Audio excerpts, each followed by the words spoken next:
الصحابة كلهم مشركين. لم يثبت أحد منهم العلو بمعنى الجهة، وربنا شايف كل حاجة بتحصل من فوق. يقول لك التدخين ولا مش عارف ايه. طب ما العربيات بتاعتك ما قفلت لنا صدرنا هي والمصانع، بتتكلم على السيجاره بتاعتنا. لماذا أسري بالنبي عليه الصلاة والسلام؟ لا حول ولا قوة إلا بالله. يعني الله يقول أن تعبد الله من مش عن ذات الله. ربي إن كان ما الإيمان بالله أمر الله من دون الله يرضى الله عني.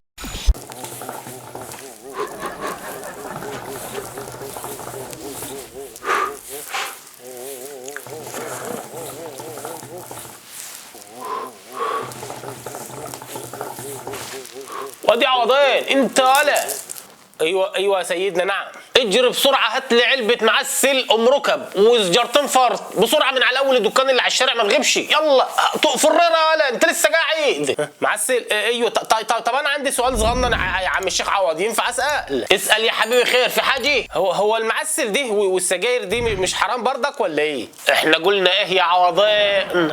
يقطعني معلش يا سيدنا، انا بنسى بسرعه، الدرس لسه واخده امبارح، معلش. طب قول النص كده عشان قلبي يطمن بس كده انك ما تكونش الدرس ما فهمتوش حلو يعني. قول النص كده. النص بيقول ان المريد لا يرى ولا يسأل ولو واذا رأى الشيخ يفعل شيئا فهو يراه انه صحيح ويوافق الشرع، حتى لو كان في ظاهر الامر انه يخالف الشرع.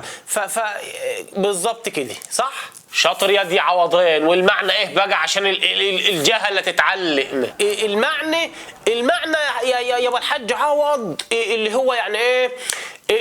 ان انتوا كاولياء الحرام عندكم مباح. ليه بقى؟ اقول لك ليه بقى. لانكم تعلمون ما نحن لا نعلمه. يعني انت ممكن بتعمل الحاجه ديت في سر انا ما اعرفه، انا شايفها حرام والشرع بيقول انها حرام، بس انت لو عملتها تبقى حلال. مدد يا كلهم مدد. اسيادنا راضيين عليك يا دي عوضين، راضيين عليك اخر رضا، عشان انتوا بتعرفهم واحنا ما بنعرفش ايه. ولا انت ايه رايك؟ حسبي الله ونعم الوكيل. حسبي الله ونعم الوكيل. حسبي الله ونعم الوكيل في الجمجمة قامت عليكم ركب يا بعيد. البحبحاني ابني وداني البحبحاني. أعزائي المشاهدين متابعين قناة البحبحاني في كل مكان، أحييكم بتحية الإسلام، السلام عليكم ورحمة الله وبركاته. أعزائي المشاهدين الفيديو اللي معانا النهارده تقريبا كده كل رؤوس علماء الأشاعرة، علماء الأشعرية بينكروا العلو لله، لكن فطرتهم النهارده غلبتهم حبتين. قبل ما أوريك ضعف حجة الأشعرية حابب أوضح لك حاجة صغيرة كده، ويمكن أول مرة أتكلم فيها، لكن عايزك تركز شوية. لو فهمت الحتة دي هتعرف قد إيه الصوفية وأتباع أبو حسن الأشعري اللي تابعا مذهبه أصلا حجتهم ضعيفة، أو إن هم ما بيفهموش. هل لله جهة؟ يعني لما يجي واحد يسأل كده ويقول لك هل لله جهة؟ كلمة جهة من ناحية اللفظ نقف عندها، لا أقدر أثبتها ولا أقدر أنفيها، لكن معنى الكلمة نفسها في تفصيل. أول حاجة المعنى ده إن أريد به حق قبلناه، ولو أريد به باطل رددناه. فلو كنت تقصد بكلمة الجهة يعني جهة الأسفل فده معنى باطل، لأن الجهة السفلى نقص وربنا منزه عن النقص. وإذا كنت تقصد بالجهة جهة علو محيطة بالله زي إحاطة الجهات الستة، وده قول باطل. يعني مثلا أنا قاعد دلوقتي تحيط بيا 6 جهات، فوق وتحت قدام وورا شمال ويمين، فأنا في مكان محاط بيا مخلوقات، فربنا منزه عن المكان اللي زي كده. يعني لو كنت تقصد بجهة العلو المحاطة بالله فده قول باطل، لأن ربنا لا يحيط به شيء. ولو كنت تقصد بالجهة جهة علو وارتفاع غير محيطة بالله على ما يليق به سبحانه وتعالى، فالمعنى ده حق. لكن نقول إيه؟ الله في العلو المطلق لا يحيط به شيء. الجماعة الأشعرية بقى منهم الغبي اللي قال لك ربنا في كل مكان، ومنهم الأغبى بقى اللي أنكر علو الله خالص وقال لك ربنا ملوش مكان، لا فوق ولا تحت ولا شمال ولا يمين ولا قدام ولا ورا. طب فين ربنا؟ دي حاجات أسرار بقى. إنهم يعبدون العدم. تعال بقى نشوف علماء الأشعرية وخلونا نستمتع. وابدأ يا باشا. قدماء الأشاعرة وحتى اللي قبل الأشعري يعني لم يثبت أحد منهم العلو بمعنى الجهة. المشايخ الكبار اللي بيطلعوا في التلفزيون عاملين لربنا جهة حتى ولو باللفة، يقول لك ربنا فوق.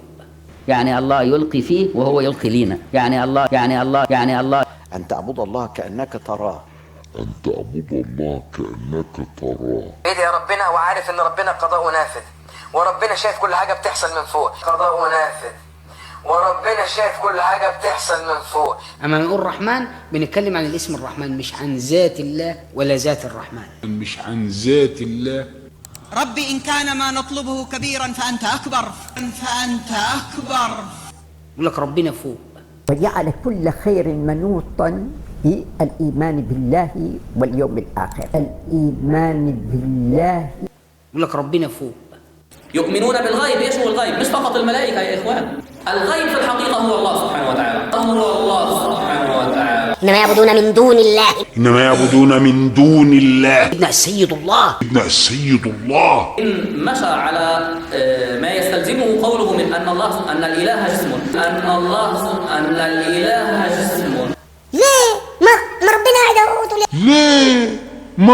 ما ربنا عنده. راح قال اللهم إني أتوجه إليك بنبيك. راح قال اللهم إني.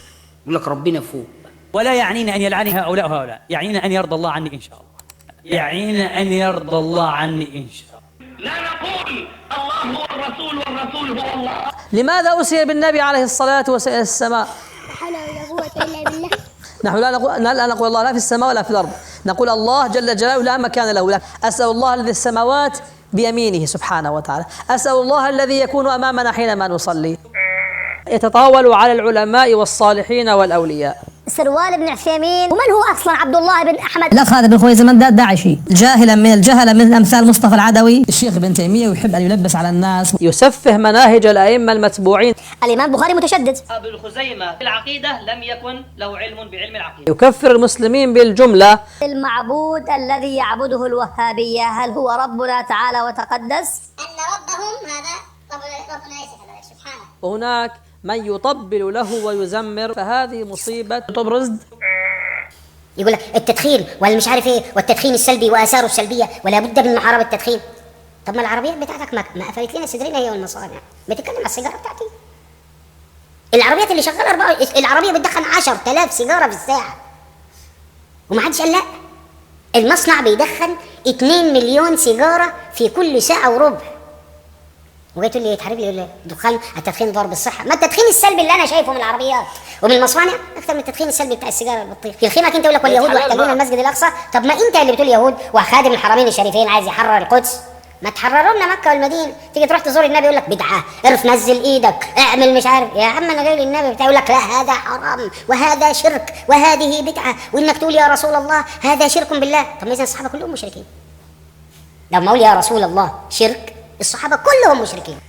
أتحدى واحد يجيب لي رواية واحدة الصحابة قالوا يا رسول الله بعد موتي، إنما وهو حي يا رسول الله عايز ينفع حاجة. يجوز إنك تقول يا رسول الله هو حي، ادعي لي، ارقيني، عايز أي حاجة.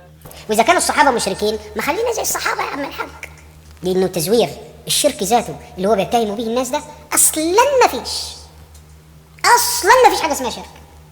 مش خبلان ده. جيب لك حديث منين؟ ولايات ايه؟ والذين اشركوا. يا عم اشركوا كان زمان النبي قبل ما ينتقل للرفيق الاعلى، حديث في البخاري وفي الطبراني قال اني لا اخاف لا النبي بيقول لا اخاف عليكم الشرك من بعدي.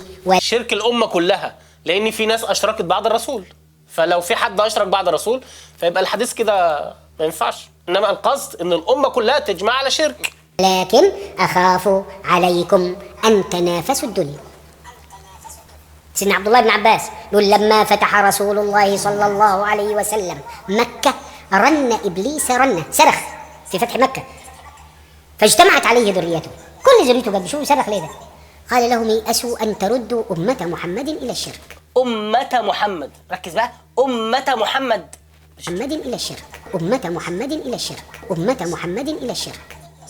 واحد يستمع السيدة أم كلثوم، ما الشيء السيء الذي يمكن أن يثير عنده؟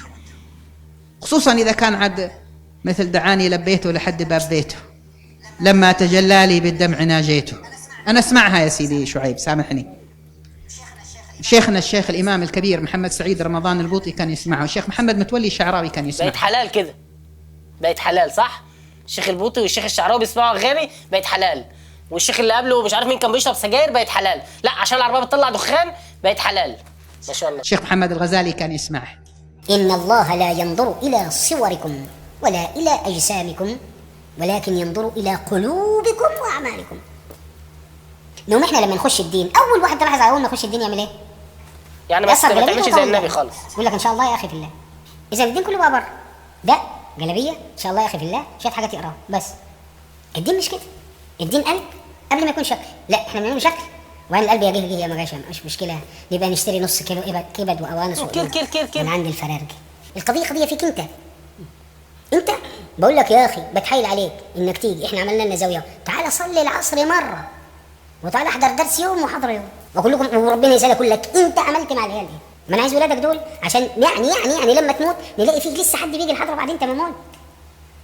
يوم الطريق ما تقفش على الجيل ده، يبقى الجيل اللي تحته ده العيل ده ما أنت هتجيبه في إيدك يجي يحضر مرة، وبعدين لما يكبر شوية يتعرف بدل ما لغاية ما يبقى في ثانوي ويضحك عليه واحد وهابي يعمله وهابي. ما أنت غلطتك أنت، ما أنت اللي سبته. انا مش هقعد اكلمه اقول له لا يا ده وبتاع وصلي لا هذا بس معك. اول ما يتلم ويشوف الحضره ولسه القلب حنين للذكر للعيل الصغير يوم يعجبه الانشاد وتعجبه الحضره بعدين تبقى في دمه. بعد ما تبقى في دمه انا ابني لو صيد في المدرسه بديله علقه لما اطلع زيت مش كده؟ مش لو صيد بعمل فيه كده بضربه. طب انا ما لقيتوش في الحضره برضه لما بقى راجل كده امسكه واضربه علقه ينسى فيها اسمه عشان يروح يرقص عشان يحرم ما يحضرش الحضره. بدل ما بنضربه على المدرسه نضربه على الدنيا وما نضربوش على الاخره. نضربه على الدنيا وما نضربوش على الاخره. انا مش هقعد اكلمه اقول له لا يا ده وبتاع وصلي لا هذا بس معك. انت بتقول لا اله الا الله. لا اله الا الله مش كلمه. الله ده لازم انا اعتقد فيه انه هو موجود قبل الوجود واوجد ولا يعني ما حدش اوجده. لازم تعتقد في الكلام ده ولازم تعتقد انك تنفي عنه كل الصفات اللي بتخطر على بالك. اي صفه تخطر على بالك انفيها. زي ما قالوا العلماء زمان كل ما خطر ببالك فالله غير ذلك. رحيم غير ذلك، كريم غير ذلك، بصير غير ذلك. كل ما خطر ببالك عن الله يعني فالله غير ذلك. الصوفيه دول ان ربنا سامحهم هيدخلهم النار، ما لو ما سامحهمش هيوديهم فين؟ يدخلهم السينما مثلا؟ يقول لك طب اخد طريقه ليه بقى؟ ما انا عندي الكتاب والسنه. ناخذ بالكتاب والسنه، ولم يقل رسول الله تركت فيكم طرق صوفيه ولكن تركت فيكم كتاب الله وسنتي. احنا عشان احنا عايزين نعمل طريقه برهانيه مش عشان نعلم الناس الصلاه، لا. سائل يسأل يقول: هل هناك من حرج من قول إن الله في السماء؟ أبدا لا حرج. لماذا تتحرجون؟